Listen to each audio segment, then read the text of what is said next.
Okay. Hello. Welcome to the world according to Bob. Mom will be assisting me today. Because I didn't like how my last video turned out, thanks to me. Don't rewatch it. It's shit. No. Anyway, this one will be great though, I promise. Okay. Now on to the first book. Yes, I'm a sucker. Even though I said I wouldn't, I picked up the Crime Syndicate. I'm a total sucker for Earth 3, and even though it may end with Metron destroying all of Earth 3 and making this irrelevant anyway, um, I picked it up. It wasn't the best book this week. It wasn't even the best book this year. I liked the end of it, how it focused on Ultra Boy, which that's what the Superman boy would be called in Earth 3 because he's called Ultraman, not Superman.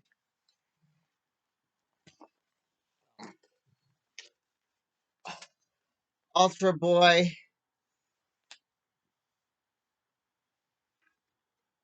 It was about time we saw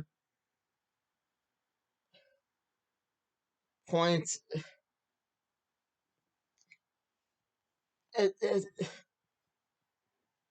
Points of view from that character. He'd been around for well over 30 years. Because the Crisis was what? 80, either 89, which would make it older than me, or 85, which would as well make it as older than me. Which Crisis? The original Infinite Crisis. Barry was dead till Final, which was the every year the DC people do a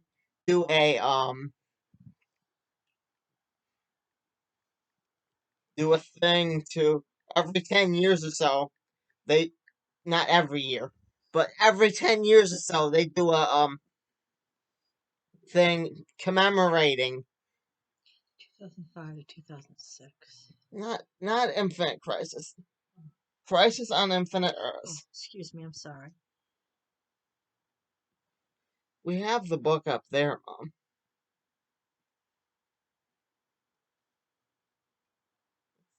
Big thing. Anyway, it's off camera. That's the TV version. She's looking it up to be nice. See, this is why I love having her. Because you might get actually educated about what the crisis was, as opposed to having me just talk about it. But that's how they came up with Earth 3. Because they did little mini crises before the big major one. That's it. Right there.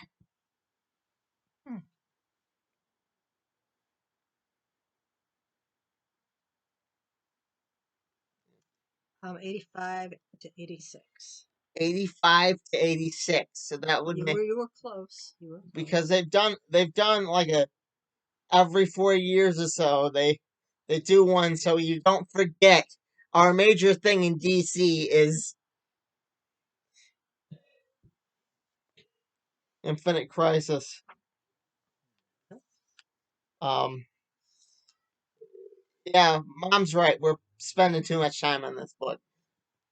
But yeah, you all know me. I could go on about Crisis for hours and what a potential future could be like. This is one of the potential futures. One of many. because, like I've said to all of you, the potential future in DC Comics is always ever changing. And how would you describe this book, Mom? Imperious Lex. I mean, older Superman. It's definitely a potential future, right? It could be out there somewhere. It's supposed to. What was it? Earth. They because it's definitely a possibility. This was recommended to me by the guy who is the one of the managers at the comic book store I frequent. It was enjoyable. It was very enjoyable, but um, thing is, stories with old Superman, he outlives Lois, and it runs Well, Lois was in this one. it runs the borderline of being um almost unwatchable because you know that everyone he loves is going to die. But this one really didn't have that problem. No, I thought it was enjoyable. Most old Superman for me do. Okay. See, this is the. Yeah. But art was good. The art was very good. Um, Story was good. This was supposed to be Earth. okay, I I, forget. I gotta focus on the people, Mom. Okay, you go for the people.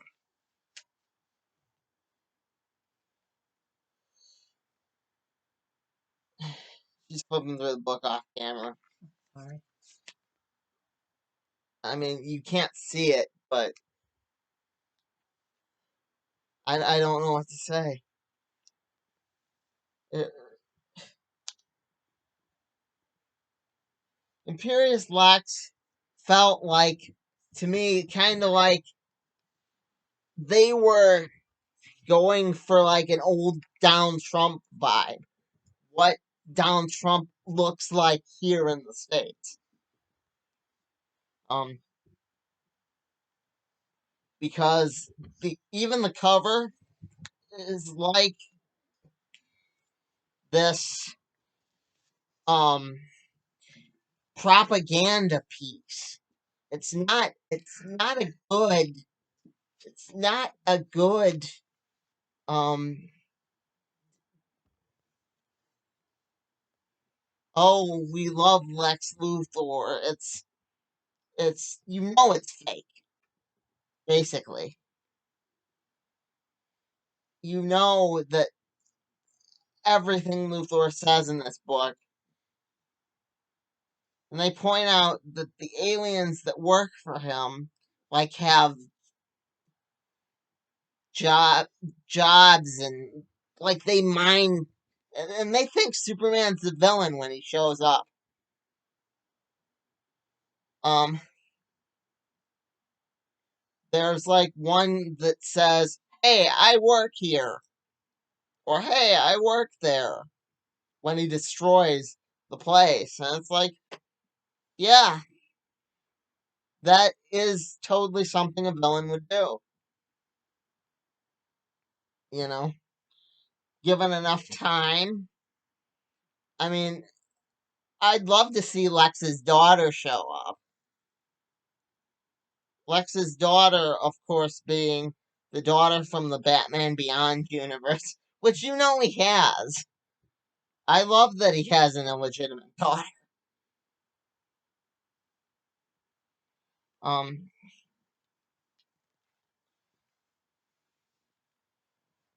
the show the people the art, Mom. One last time. No, no, no. The cover. Look at how much it looks like a 1930s type. We want you, Utopia on the Hill type deal. Like you'd find this and a propaganda piece. No Superman. Oh, yeah.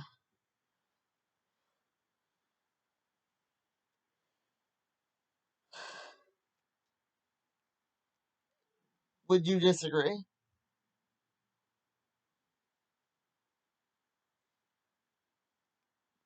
I don't know. Okay.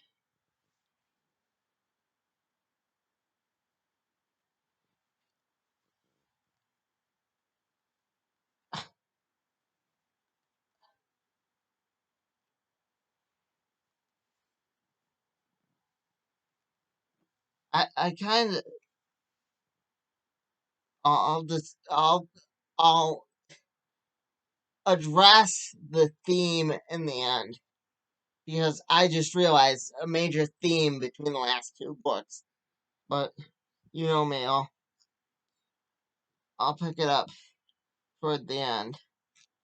Is this your next book? Yeah, yeah, I guess so.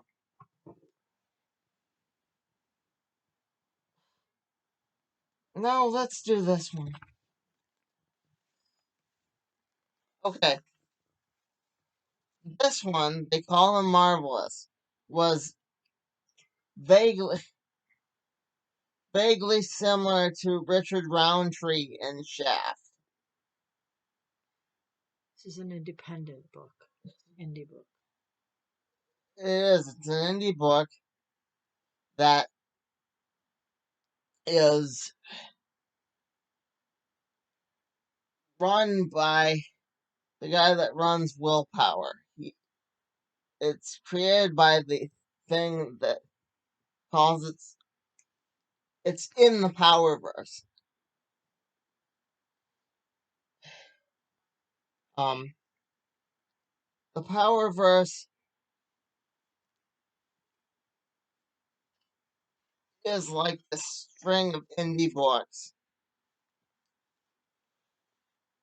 that I pick up. I pick up occasionally, and if I was running the Powerverse, I would have Willpower meet up with this character specifically. Marvelous, the man on the cover.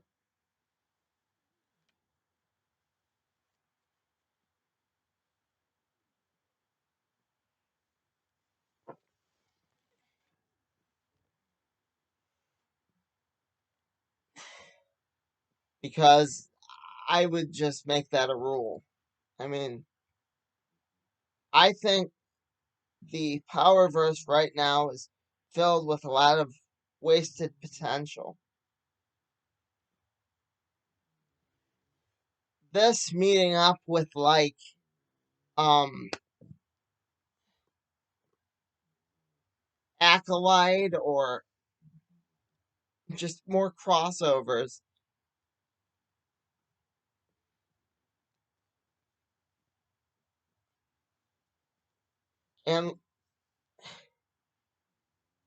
and like always um I would make it part of the DC universe if I had to choose between the two. I know I chose DC for Red Knight last time, but I'm choosing this because I could see it being like a definite parody of Power Man. And it was written with a definite unique voice. You know? Am I wrong, Mom? No, you're not wrong. The person's voice was definitely um unique and A lot of slang. but that was part of the person's life. Yeah, I'm sure it You could was. you could Yeah, you tell. could tell. You know, just like how I would like to convey in my story at least one disabled character, because um not a lot of, you don't see a lot of disabled characters in media. I mean, Wanehead was a good portrayal of both black characters, at least in my opinion, and I've talked about it with some friends, and a disabled character because, well, it was a simple. I don't remember. I don't know if you remember Wanehead, but um, he actually wore braces, like on your legs. Like, and it's the simple little things like that you have to add your actual real life to, you know? Um, so I really appreciate that the guy obviously added some of his own flavor to They Call It Marvelous. Show the people the book one more time, Mom.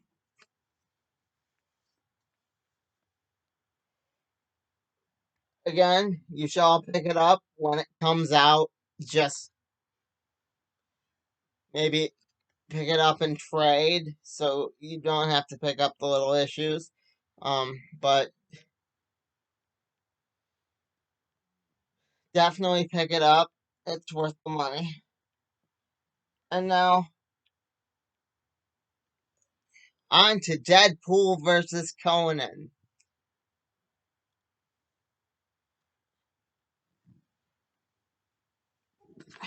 Where's Deadpool versus Conan? The Savage Avengers, Mom. I threw her. But you can see on the cover it's clearly Deadpool versus Conan. Conan's kicking Deadpool's butt. Um I recognize that a lot of people, like Down the Rabbit Hole Travel, my friend here on YouTube, watch me to confirm which comic books are good for their kids. Well, the last two books I'm about to do, I would not pick up for a kid. So this one and then the next one. Okay. Yeah, Are not kid friendly. because, well, Rorschach, Conan, Deadpool, A basically, little bit violent. yeah, Okay. these are books that my mother wouldn't let me pick up when I was little. I mean, as much as I think, this is my rant on the child line, as much as I think we shouldn't have a child line, I think that messes up the books altogether. I do think parents should be a bit more responsible, but you have to. That's the thing. You have to know that Deadpool is not going to be kid friendly, no matter how hard you try to make him kid friendly. I mean, I was going to explain this whole sad history of Conan, but I did that in a traditional media review of Conan. And Conan wasn't designed for today's modern culture. He was designed to be a man's man, a tough guy. He doesn't like me. He's not a soft boy. He's he's very hard, very rugged, you know.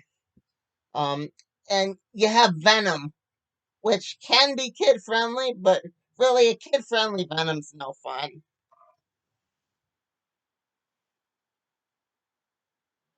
Am I forgetting anything?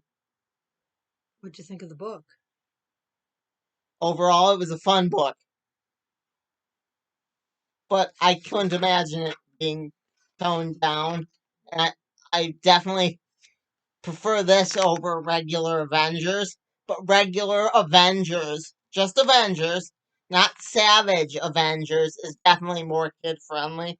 But I don't prefer um regular Avengers. Savage Avengers had more of a story. I can't even tell you what went on in the last three just regular Avengers. Can you, Mom? No. I mean, this, we both understood what was going on. We liked when he picked him, well, they escaped from jail. It wasn't, see what I mean? It wasn't That was not kid kid-friendly. friendly. Yeah. I told him honestly.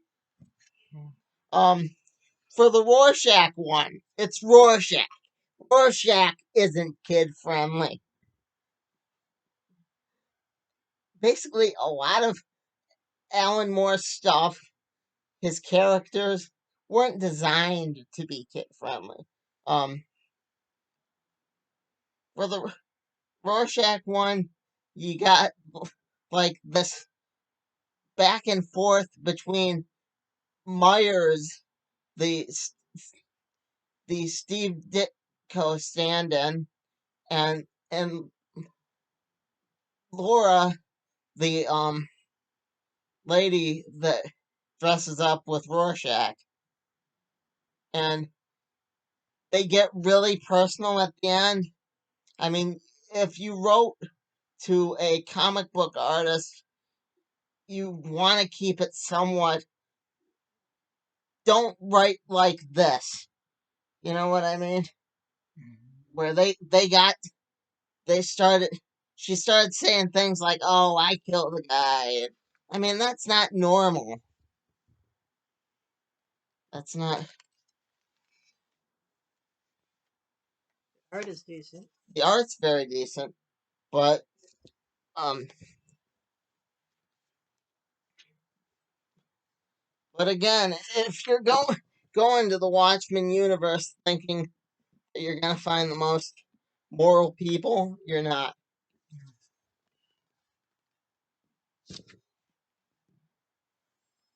But as an adult who knows that Rorschach is not to be emulated, because Alan Moore intended him to be um, deplorable, I believe was his words.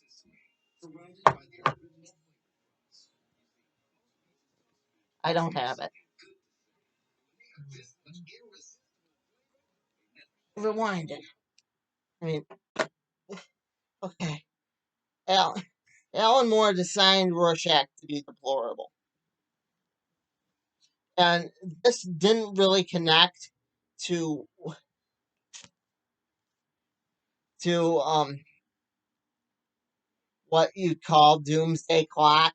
Doomsday Clock was like a big crisis thing that connected to main. We're gonna care about it in 10 years DC continuity. You know what I mean, Mom? Uh-huh. Um,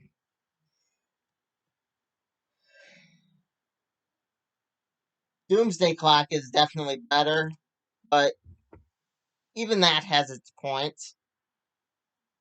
I mean,